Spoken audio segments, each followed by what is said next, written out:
खुलुमबाय गिबियाव नोंथांमोनखौ आंनि चेनेल औवारि क्लास बरनायजों लोगोसे गोजोन हामलायनायखौ जासिहरबाय। दिनैनि बे भिडिअनि गेजेरजों दासिमनि मोननैसोनि खौरांफोर होगोन। भिडिअखौ जोबजासिम मोजाङै नायलांदो। लोगोफोर जायफोर बिथांमोना लवार प्राइमारि आरो आपार प्राइमारि मास्टार मोननो गोसो बिथांमोनहा D.El.Ed कर्सखौ लाथारनांगोन।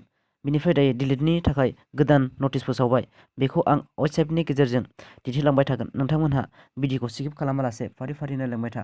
भिडिअखौ नायनो सिगां आंनि मोनसे खावलायनाय, नोंथांमोनहा आंनि चेनेलाव गोदानै हाबदोंब्ला साबस्क्राइब आरो लाइक खालाम, मानोना आं इडुकेसनजों सोमोन्दो थानाय गोदान गोदान भिडिअ लाबोबाय थानो नाजागोन। अब्ला फैदो जोङो फारि फारि नायलांसै।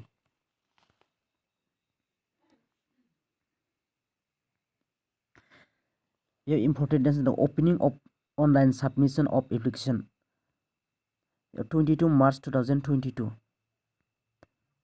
आरो closing of online submission of application 10 April 2022 बेहाय क्लसिंआ जोबगोन 10 April 2022 आरो डाउनलड एडमिट कार्ड होगोन 20 May 2022 आरो एन्ट्रेन्स डेट जागोन 29 May 2022 सानडे।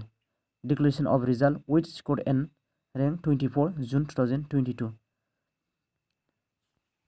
बिनि उनाव बे एन्ट्रेन्स टेस्टआव क्वालिफाइ जायोब्लासो एडमिशन मोननो हागोन।